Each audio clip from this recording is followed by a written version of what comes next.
You, John Fitzgerald Kennedy, do solemnly swear. I, John Fitzgerald Kennedy, do solemnly swear. That you will faithfully execute the office of President of the United States. That I will faithfully execute the office of President of the United States. And will, to the best of your ability. And will, to the best of my ability. Preserve, protect, and defend the Constitution of the United States. Preserve, protect, and defend the Constitution of the United States. So help you God. So help me God.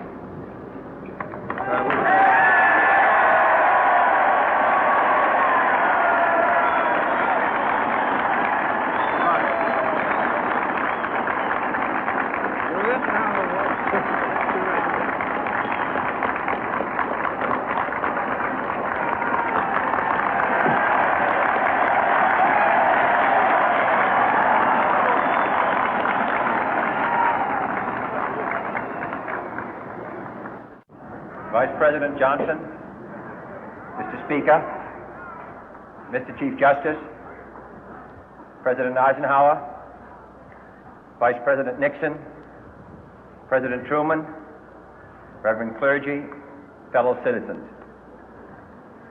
We observe today not a victory of party, but a celebration of freedom, symbolizing an end as well as a beginning, signifying renewal as well as change. For I have sworn before you and Almighty God the same solemn oath our forebears prescribed nearly a century and 3/4 ago. The world is very different now, for man holds in his mortal hands the power to abolish all forms of human poverty and all forms of human life. And yet the same revolutionary beliefs for which our forebears fought are still at issue around the globe.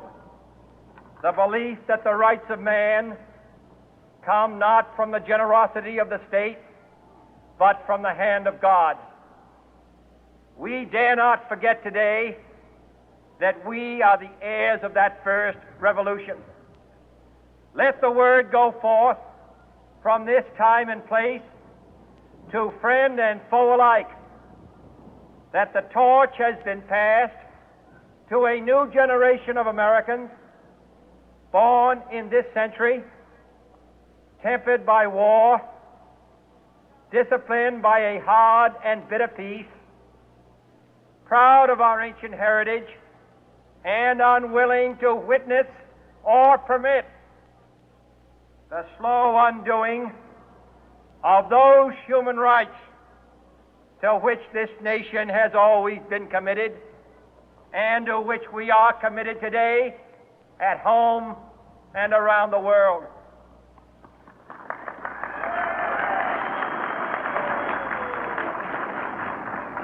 Let every nation know, whether it wishes us well or ill, that we shall pay any price, bear any burden, meet any hardship, support any friend, oppose any foe to assure the survival and the success of liberty.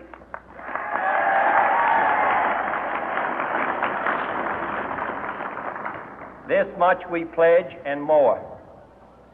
To those old allies whose cultural and spiritual origins we share, we pledge the loyalty of faithful friends. United, there is little we cannot do in a host of cooperative ventures. Divided, there is little we can do, for we dare not meet a powerful challenge at odds and split asunder. To those new states whom we welcome to the ranks of the free, we pledge our word that one form of colonial control shall not have passed away, merely to be replaced by a far more iron tyranny.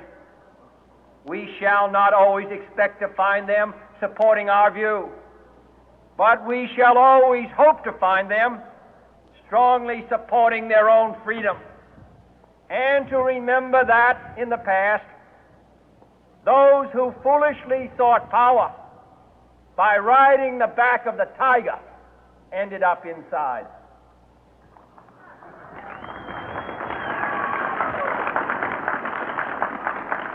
To those people in the huts and villages of half the globe struggling to break the bonds of mass misery, we pledge our best efforts to help them help themselves for whatever period is required, not because the communists may be doing it, not because we seek their votes, but because it is right.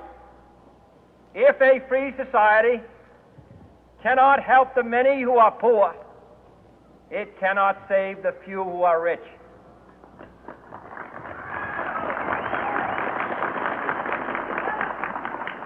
To our sister republics south of our border, we offer a special pledge to convert our good words into good deeds, in a new alliance for progress, to assist free men and free governments in casting off the chains of poverty. But this peaceful revolution of hope cannot become the prey of hostile powers. Let all our neighbors know that we shall join with them to oppose aggression or subversion anywhere in the Americas. And let every other power know that this hemisphere intends to remain the master of its own house.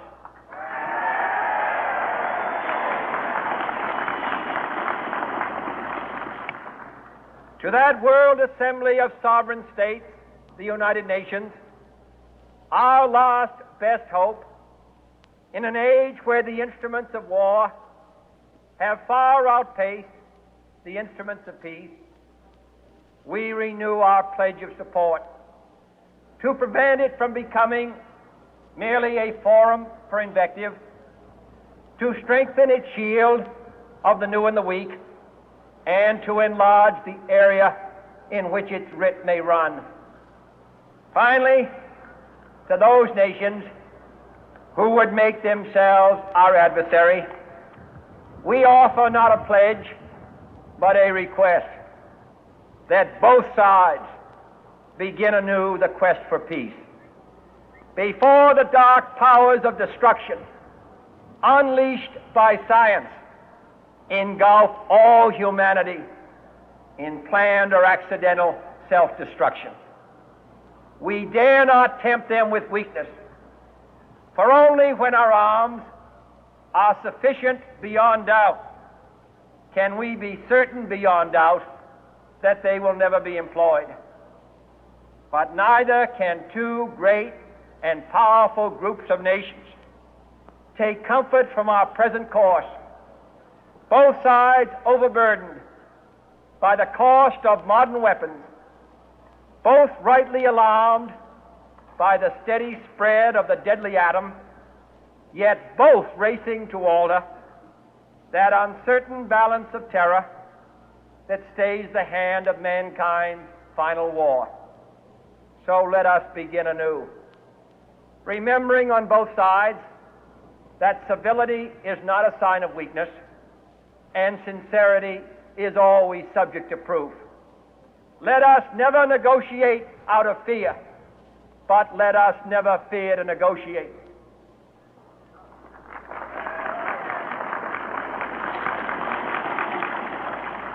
Let both sides explore what problems unite us, instead of belaboring those problems which divide us. Let both sides, for the first time, formulate serious and precise proposals for the inspection and control of arms, and bring the absolute power to destroy other nations under the absolute control of all nations.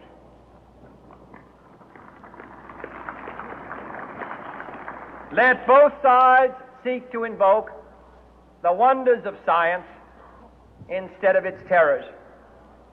Together, let us explore the stars, conquer the deserts, eradicate disease, tap the ocean depth, and encourage the arts and commerce. Let both sides unite to heed in all corners of the earth the command of Isaiah to undo the heavy burden and let the oppressed go free. And if a beachhead of cooperation may push back the jungle of suspicion, let both sides join in creating a new endeavor, not a new balance of power, but a new world of law, where the strong are just and the weak secure and the peace preserved. All this will not be finished in the first 100 days, nor will it be finished in the first 1,000 days, nor in the life of this administration, nor even perhaps in our lifetime on this planet. But let us begin.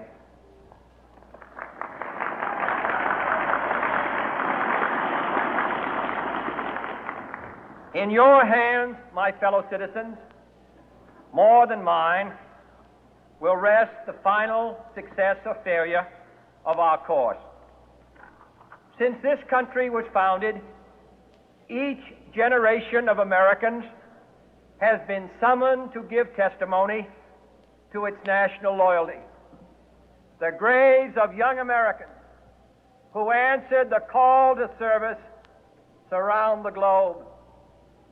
Now the trumpet summons us again, not as a call to bear arms, though arms we need, not as a call to battle, though in battle we are, but a call to bear the burden of a long twilight struggle, year in and year out, rejoicing in hope, patient in tribulation, a struggle against the common enemies of man, tyranny, poverty, disease, and war itself. Can we forge against these enemies a grand and global alliance, north and south, east and west, that can assure a more fruitful life for all mankind?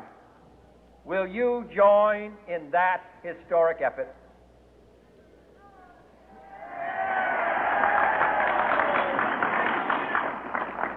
In the long history of the world, only a few generations have been granted the role of defending freedom in its hour of maximum danger. I do not shrink from this responsibility. I welcome it.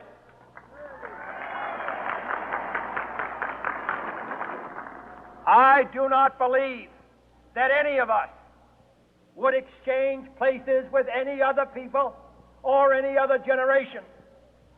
The energy, the faith, the devotion which we bring to this endeavor will light our country and all who serve it. And the glow from that fire can truly light the world.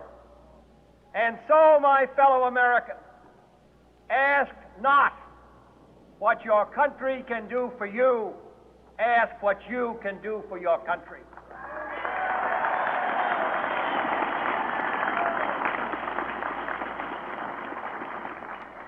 My fellow citizens of the world, ask not what America will do for you, but what together we can do for the freedom of man.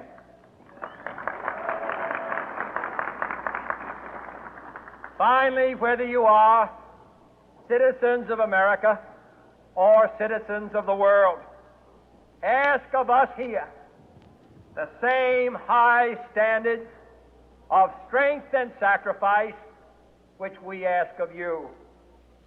With a good conscience, our only sure reward, with history the final judge of our deeds, let us go forth to lead the land we love, asking His blessing and His help, but knowing that here on earth God's work must truly be our own.